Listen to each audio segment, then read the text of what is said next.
আমার নাম অনন্যা এবং আমার বয়স ২১ বছর। আমার বাবার নাম রবি। তিনি আমার কাছে বিশ্বের সেরা মানুষ। তিনি সবসময় আমার পাশে থাকেন, যে কোনো সমস্যায়। কিন্তু আজ আমি আপনাদের যে গল্প বলতে যাচ্ছি তা আমার নয়, বরং আমার বাবার। আমি সবসময় বাবাকে মায়ের সাথে খুব খুশি দেখেছি। তার চোখে মায়ের জন্য যে ভালোবাসা ছিল তা ছিল খুবই আলাদা। ছোটবেলায় আমি কখনো ভাবিনি যে তাদের ভালোবাসারও কোনো গল্প থাকতে পারে। কিন্তু যখন আমি কলেজে যাওয়া শুরু করি এবং আমার নিজের জীবনে একটি নতুন মোড় আসে, তখন আমি বাবার গল্প জানার ইচ্ছা অনুভব করি। এটি সেই সময়ের কথা যখন আমি প্রথম রোহনের সাথে দেখা করি। রোহন ছিল আমাদের কলেজের সবচেয়ে বুদ্ধিমান এবং যত্নশীল ছেলে। ধীরে ধীরে সে আমার ভালো বন্ধু হয়ে ওঠে। কিন্তু এই বন্ধুত্ব কখন ভালোবাসায় পরিণত হয় তা আমি টেরই পাইনি। আমি প্রতিদিন রোহন সম্পর্কে ভাবতে শুরু করি। একদিন আমি বাবাকে আমার অনুভূতি বলার সাহস করি। আমি উদ্বিগ্ন ছিলাম যে বাবা কি বলবেন। কিন্তু তিনি আমাকে শান্ত হয়ে বসতে বললেন এবং হেসে বললেন, ভালোবাসা করা ভুল নয় অনন্যা, কিন্তু প্রথমে তোমাকে আমার গল্প বলতে হবে। সম্ভবত তখন তুমি বুঝতে পারবে যে সঠিক এবং ভুলের মধ্যে পার্থক্য কী। সেই দিন বাবা তার জীবনের এমন একটি অংশ খুলে বললেন যা আমি কখনো ভাবিনি। তিনি বললেন, অনন্যা, তোমার মা আমার প্রথম এবং শেষ ভালোবাসা। কিন্তু আমাদের গল্প এত সহজ ছিল না। বাবা যে দিন থেকে তার গল্প শুরু করলেন তা আমাকে অনুভব করাল যে ভালোবাসায় ধৈর্য এবং বিশ্বাস সবচেয়ে গুরুত্বপূর্ণ। তার কণ্ঠে একটি আলাদা ব্যথা এবং খুশির মিশ্রণ ছিল। বাবা তার কথা চালিয়ে গেলেন। এটি সেই সময়ের কথা যখন আমার বয়স ছিল ২ বছর এবং তোমার মায়ের বয়স ছিল ২ বছর। তোমার মায়ের নাম নেহা। সে আমাদের কলোনিতে নতুন নতুন এসেছিল। প্রথমবার আমি তাকে মন্দিরে দেখি। সাদা সালোয়ার স্যুটে সে এত সুন্দর দেখাচ্ছিল যে আমার চোখ তার উপর আটকে গেল। তার চোখে একটি সরলতা ছিল এবং হাসিতে জাদু। সেই দিন থেকে মন্দিরে যাওয়া আমার অভ্যাস হয়ে গেল। সকাল হোক বা সন্ধ্যা, আমি সবসময় সেখানে পৌঁছে যেতাম, শুধু এটা দেখার জন্য যে নেহা সেখানে আসবে কিনা। ধীরে ধীরে আমাদের দেখা সাক্ষাৎ বাড়তে লাগল। একদিন সাহস করে আমি তার সাথে কথা বলার চেষ্টা করলাম। আমি বললাম, আপনি প্রতিদিন মন্দিরে আসেন কি? মনে হয় আপনি ভগবান থেকে কিছু বিশেষ চাইছেন। সে হেসে বলল, না, শুধু ভগবানের সাথে দেখা করতে আসি। তার কণ্ঠে এত মিষ্টি ছিল যে আমি শুধু শুনতে থাকলাম। সেই দিন থেকে আমাদের কথোপকথন শুরু হয়। প্রতিদিন আমাদের দেখা সাক্ষাৎ দীর্ঘ হতে থাকে। আমরা একসাথে হাসা, কথা বলা শুরু করলাম। কিন্তু আমি কখনো তাকে আমার মনের কথা বলিনি। তারপর একদিন আমি দেখলাম যে নেহা কিছুটা বিষণ্ণ। আমি জিজ্ঞাসা করলাম, কি হয়েছে নেহা, আজ আপনি কেন বিষণ্ণ? সে বলল, বাবা আমার জন্য বিয়ের কথা বলছেন। আমি ভয় পাচ্ছি যে এই সম্পর্ক যেন স্থির না হয়ে যায়। এটি শুনে আমার হৃদয়ে আলোড়ন সৃষ্টি হয়। আমি ভাবলাম, যদি আজ আমি আমার অনুভূতি না বলি তাহলে সম্ভবত কখনো বলতে পারব না। আমি বললাম, নেহা, যদি আমি তোমাকে কিছু বলি তুমি শুনবে? তিনি বললেন, হ্যাঁ, বলো। আমি গভীর শ্বাস নিয়ে বললাম, নেহা, আমি তোমাকে ভালোবাসি। প্রথমবার যখন তোমাকে দেখেছিলাম তখন থেকেই তুমি আমার হয়ে গেছ। আমি চাই ঈশ্বরের এই মন্দিরে তোমার সাথে আমার জীবন কাটানোর প্রতিশ্রুতি দিই। নেহার চোখে জল চলে এল। তিনি বললেন, রবি, আমিও তোমাকে ভালোবাসি, কিন্তু এটা এত সহজ নয়।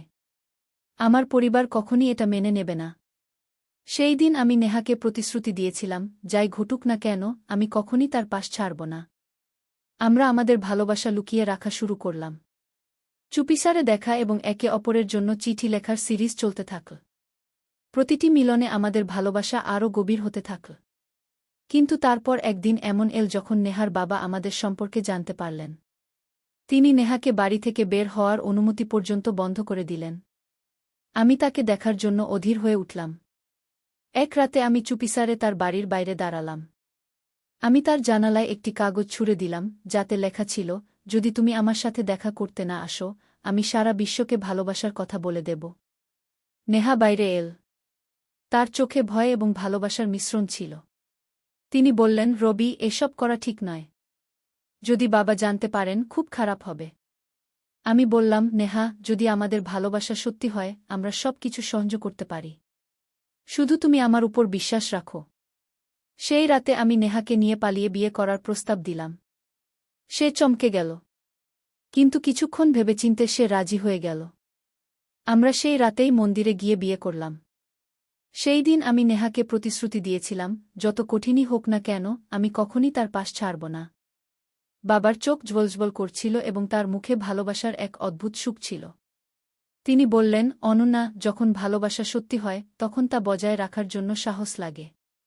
তোমারও যদি রোহনকে ভালোবাসা থাকে তবে নিজের উপর এবং তোমার সম্পর্কে বিশ্বাস রাখো। বাবার গল্প শুনে আমার মনে রোহনের জন্য আরও সম্মান বেড়ে গেল। আমি মনে মনে ঠিক করলাম, আমি আমার ভালোবাসাকে ঠিক সেইভাবে বজায় রাখব যেভাবে আমার বাবা করেছিলেন। সেই রাত বাবার গল্প শুনে আমি ভাবনায় পড়ে গেলাম। তার ভালোবাসা, তার সংগ্রাম, তার সাহস সবকিছু এত সুন্দর এবং সত্যি ছিল যে আমি নিজেকে রোহন সম্পর্কে ভাবা থেকে বিরত রাখতে পারলাম না। পরের দিন যখন আমি বাবার সাথে আবার কথা বললাম, তখন তিনি আমাকে এমন কিছু বললেন যা আমার হৃদয় স্পর্শ করল। বাবা বললেন, অনন্যা, বিয়ের পর আমার এবং নেহার জীবন সহজ ছিল না। আমরা মন্দিরে বিয়ে করেছিলাম, কিন্তু তারপর আমাদের কোথাও যাওয়ার জায়গা ছিল না। আমি নেহাকে নিয়ে আমার এক বন্ধুর বাড়িতে গেলাম, যে আমাদের কিছু দিনের জন্য আশ্রয় দিল।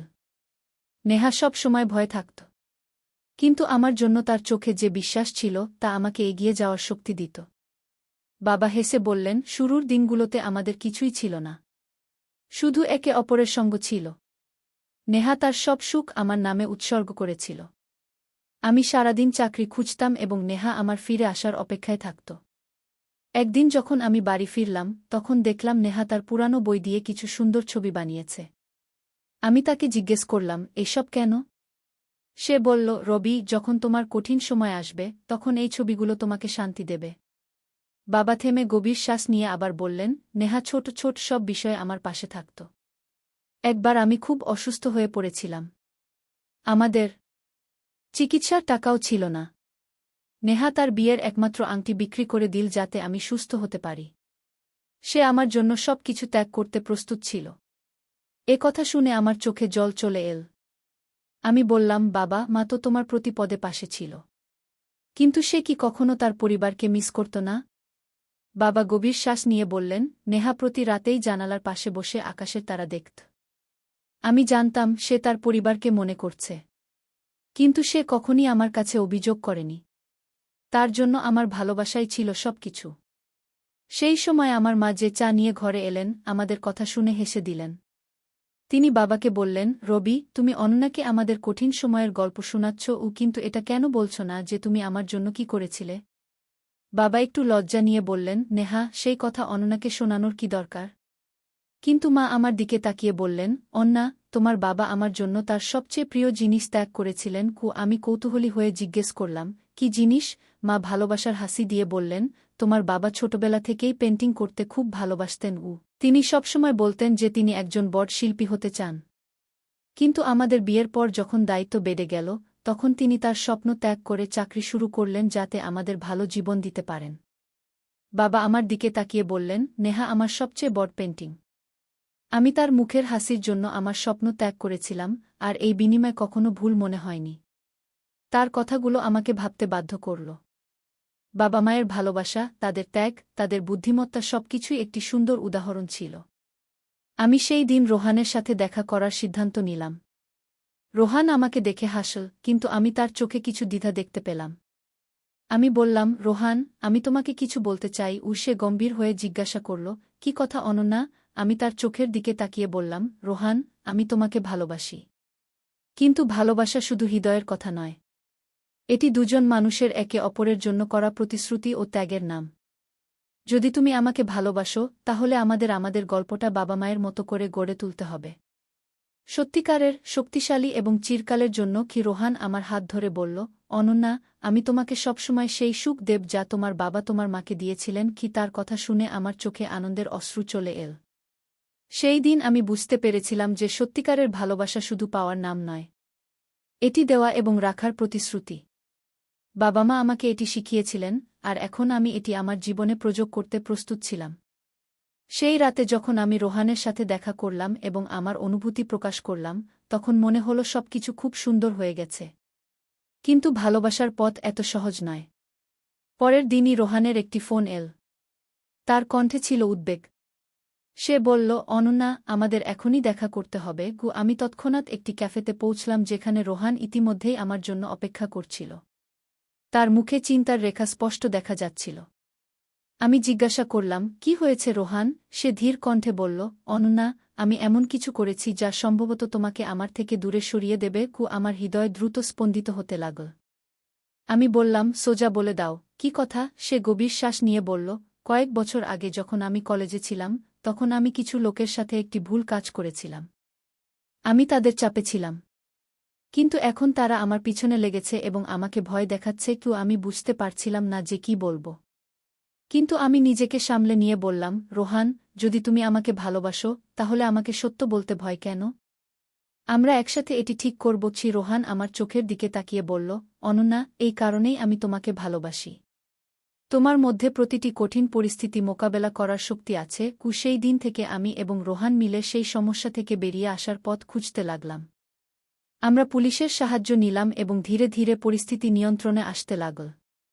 কিন্তু এই সময় আমি আমার বাবাকে এই কথা গোপন রাখতে পারিনি। এক সন্ধ্যায় যখন আমি বাড়ি ফিরলাম, বাবা আমার ঘরে বসেছিলেন। তিনি বললেন, অনন্যা, তোমার চোখে ভয় আছে। তুমি আমার কাছ থেকে কিছু লুকাচ্ছ। আমি সব কিছু বলে দিলাম। রোহানের সমস্যা, আমাদের চেষ্টা এবং আমার ভয়। বাবা আমার কথা মন দিয়ে শুনলেন এবং তারপর হাসলেন। তিনি বললেন, অনন্যা, ভালোবাসায় কঠিন সময় আসবে। কিন্তু এই কঠিন সময় তোমার সম্পর্কের গভীরতা বোঝায়। যদি রোহান তোমার পাশে থাকে এবং তুমি তার পাশে থাকো, তাহলে প্রতিটি সমস্যা পার হয়ে যাবে। বাবার কথাগুলো আমাকে আরও সাহস দিল। কয়েক সপ্তাহ পরে রোহানের সমস্যা সম্পূর্ণভাবে শেষ হয়ে গেল। সে এখন আগের চেয়ে আরও শক্তিশালী এবং আত্মবিশ্বাসী হয়ে উঠল। তারপর একদিন রোহান আমাকে ডিনারে ডাকল। সেখানে পৌঁছে আমি দেখলাম জায়গাটি সুন্দর ফুল এবং আলো দিয়ে সাজানো হয়েছে। রোহান হাঁটু গেড়ে বলল, অনন্যা, তুমি কি আমার জীবনে চিরকাল থাকবে? আমার চোখে আনন্দের অশ্রু চলে এল। আমি বললাম, হ্যাঁ রোহান, চিরকাল। আমাদের বিয়ে ধুমধামে হল এবং সেই দিন বাবা তার বক্তৃতায় বললেন, আজ আমার মেয়ে আমাকে শিখিয়েছে যে ভালোবাসায় শুধু কঠিন সময় আসে না, সেই কঠিন সময় পার করার শক্তিও আসে।